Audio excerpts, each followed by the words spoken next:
কোটানা মেধা, সবাই বলছিল মেধা মেধা। আমরাও সেই মেধার পক্ষে অবস্থান নিয়েছিলাম।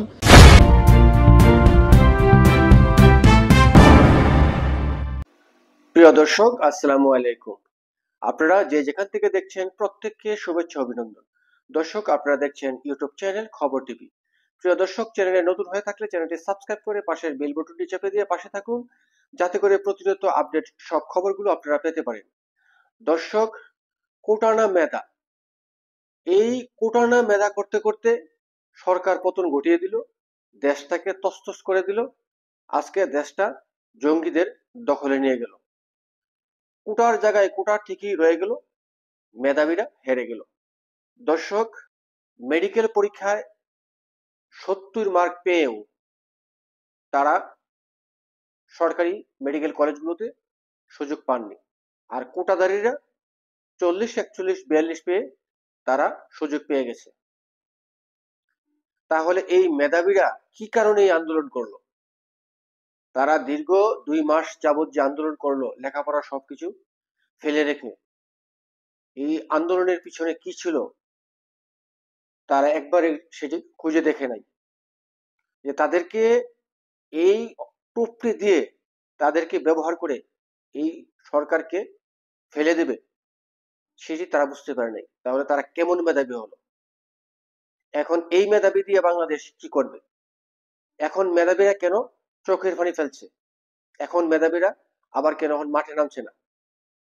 যেই কোটার কারণে আওয়ামী লীগ সরকারকে পতন ঘটিয়ে দেওয়া হলো, অথচ আওয়ামী লীগ সরকার বারবার বলছিল যে এখন কোনো কোটা নেই, কোটা বাতিল করা হয়েছে, 2018 থেকে কোটা বাতিল করা হয়েছিল। তারপরও তারা কি কারণে মানছিল না? এই সাধারণ মেধাবীরা কি সেটি বুঝতে পারে নাই? তাহলে তারা কিসের মেধাবী হলো? এই আন্দোলনের পিছনে যে কোনো কোটা বিষয় ছিল না, এই আন্দোলনের পিছনে যে কত বড় ষড়যন্ত্র ছিল, কত বড় চক্রান্ত ছিল, সেটি কেন আমাদের মেধাবীরা বুঝতে পারে নাই? কোটানা মেধা, সবাই বলছিল মেধা মেধা। আমরাও সেই মেধার পক্ষে অবস্থান নিয়েছিলাম। আর সেই কোটা আন্দোলনকে কেন্দ্র করে দিন শেষে আমরা দেখলাম সরকার পতন হয়ে গেল। আর সেই সরকার পতনের পর হাজার হাজার ছাত্র জনতা যারা এই ঘটনাগুলোর পেছনে অবদান রাখলো, তাদের মধ্যে অনেকে এখনো চিকিৎসাধীন আছে, প্রপার চিকিৎসা পাচ্ছে না। আবার অনেকেই মারা গেছে, তাদের পরিবারগুলো ঠিকমতো অর্থনৈতিক সচ্ছলতা এখনো ফিরে পায়নি। বাট এর মাঝখানে অনেক ছাত্রের কপাল খুলে গেছে। মন্ত্রী এমপি একটা প্রধানমন্ত্রী লেভেল অফ পাওয়ারে তারা ঘুরছেন, সবকিছু পজিটিভ দেখছেন, রাজনৈতিক দল তৈরির চেষ্টা করছেন, এমপি হবার স্বপ্ন দেখছেন। কিন্তু অপরদিকে যে আন্দোলনটা ঘিরে এত কিছু ঘটে গেল, সেই কোটা কি বিলুপ্ত হলো? আবার সেই কোটাকে সামনে আনার পরে আজকে আমরা মেডিকেল ভর্তি পরীক্ষার রেজাল্টটা নিয়ে কথা বলছি। আমরা দেখলাম গতকালকে আবার বৈষম্য বিরোধী ছাত্ররা এই কোটা নিয়ে একটা আবার মানববন্ধন করলো। আমার কাছে মনে হয়েছে এটা একটা ফাইজলামি ছাড়া আর কিছুই না। কেন ফাইজলামো বললাম?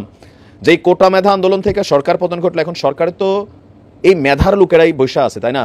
তো তাহলে 24-25 শিক্ষাবর্ষের ভর্তি পরীক্ষার যে ফলটা প্রকাশিত হলো, সেখানে দেখলাম আমরা কোটার প্রাধান্য শেখ হাসিনার সরকার যেমন রেখেছিল ঠিক তেমনই আছে। তাহলে প্রশ্ন হচ্ছে যে কোটা আন্দোলন কি একটা বাহানা ছিল?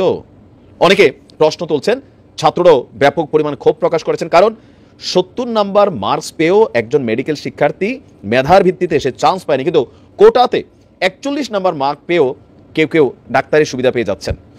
দর্শক, দেশের সরকারি বেসরকারি মেডিকেল কলেজের আজকে গতকালকে সম্ভবত রেজাল্টটা প্রকাশ করা হয়েছে। সেখানে আমরা দেখছি যে পাশের হার 45.62%। অংশগ্রহণ করেছিল 1,31,729 জন পরীক্ষার্থী। মোট 60,095 জন ভর্তি পরীক্ষায় উত্তীর্ণ হয়েছেন।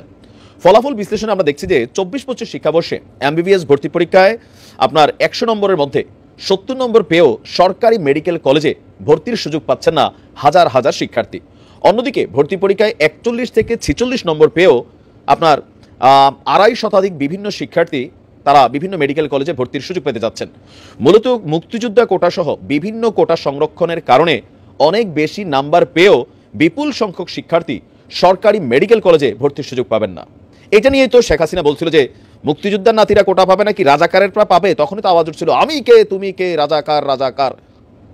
তারপরে ঘটে গেল সেই জুলাই আগস্ট বিপ্লব। তারপরে আমরা দেখছি যে এই ছাত্রদের ইস্যুগুলো কোথায় গেল? কেন এখনো সেই কোটার সুবিধাই রয়ে গেল? তাহলে মেধাওয়ালারা যারা রাস্তায় নামলো, মারা গেল, আহত হয়ে আছে জনতা, তো এরা কি ভাই সবাই মূলা পাইলো? কারণ কি আমি এটা টলারেট করার সুযোগ নেই। এই কারণেই এই মুহূর্তে সরকারের প্রত্যেকটা সেক্টরে এই মেধার সরকার বৈশা আছে। তাহলে কেন এটা রেজাল্টের মধ্যে এখন এটা চলে আসলো? আর বৈষম্য বিরোধীরা মানববন্ধন করবেন কেন? আপনারা সরকার তো আপনাদেরই। আমরা দেখছি যে আপনার স্বাস্থ্য শিক্ষা অধিদপ্তর বলছে দেশের 57টি সরকারি মেডিকেল কলেজে মোট 5,380টি আসনের মধ্যে মুক্তিযোদ্ধার পুত্রকন্যা নাতি নাতনিদের জন্য 269টি এবং পশ্চাৎপদ জনগোষ্ঠীর জন্য 39টি আসন সংরক্ষিত। সাধারণ আসনের মধ্যে বিভিন্ন বিভাগের জন্য নির্দিষ্ট সংখ্যক কোটা রয়েছে। মেডিকেল ভর্তি পরীক্ষায় পাশ হচ্ছে 40, পাস নাম্বার পেয়েই মুক্তিযোদ্ধা এবং পশ্চাৎপদ জনগোষ্ঠীর উপজাতি শিক্ষার্থীরা সরকারি মেডিকেলে ভর্তির জন্য নির্বাচিত হয়েছেন। মুক্তিযোদ্ধা কোটায় সব মিলিয়ে আসন রয়েছে 269টি, পাশ করেছে 193টি। তাদের তথ্য যাচাই করা হবে ভর্তির জন্য চূড়ান্ত মনোনয়ন দেওয়ার আগে। এখন আমরা যদি দেখি যে এই বিষয়টা নিয়ে তারা বলছেন, এখন কি বলা হয় যে আপনার মেডিকেলের যারা ছাত্ররা আছেন মেধার তালিকা যারা এখানে চান্স পাচ্ছে না, তারা বলছে যে ভাই মানে ছাত্র জনতার অভ্যুত্থানের পরও কোটা বহাল রাখার সিদ্ধান্তটা আসলে কেমন হলো। সার্জিস বলছেন ভর্তি পরীক্ষা এখনো কিসের কোটা, আজ থেকেই এই শোষণের শেষ হতে হবে, ফুল স্টপ, তো আন্দোলনে নেমে যাও, ডাক দাও সবাই রাজু ভাস্কর যায়। তোমাদের এই স্টেটাসে আসলে সাধারণ ছাত্ররা কি পেলো? তোমরা মন্ত্রী এমপি বিভিন্ন জায়গায় গাড়ি টাড়ি, ভাই ভালোই তো, যে মানুষের দরকার নিজে দেখ, মানে লাইফটা এনজয় করছো। এখন যে মেধার জন্য এত কিছু হইলো, তো সেই মেধার মূল্যায়নটা কোথায় রইলো? কোটার সুবিধাটা কেন রয়ে গেল? তোমরা এটা নিয়ে কি ভূমিকা রাখছো সরকারের মধ্যে? তোমরা তো দেখছি ভাই সারা বাংলাদেশে রাজনৈতিক দল গঠনের উদ্দেশ্যে দৌড়াচ্ছ, টিম তৈরি করতেছো, এমপি হওয়ার স্বপ্ন দেখতেছো, ইঙ্গিত দিচ্ছ, ইশারা দিচ্ছ, কিন্তু যেটা হওয়ার দরকার ছিল সেটা কেন হলো না? এটার জবাবদিহিতায় এই সমন্বয়কদেরকেই করতে হবে, সরকারকে না। কারণ সরকারকে তারা নিয়োগ দিচ্ছে, সো যারা মালিক, এখন মালিকরা কেন এটা সম্পর্কে অসচেতন?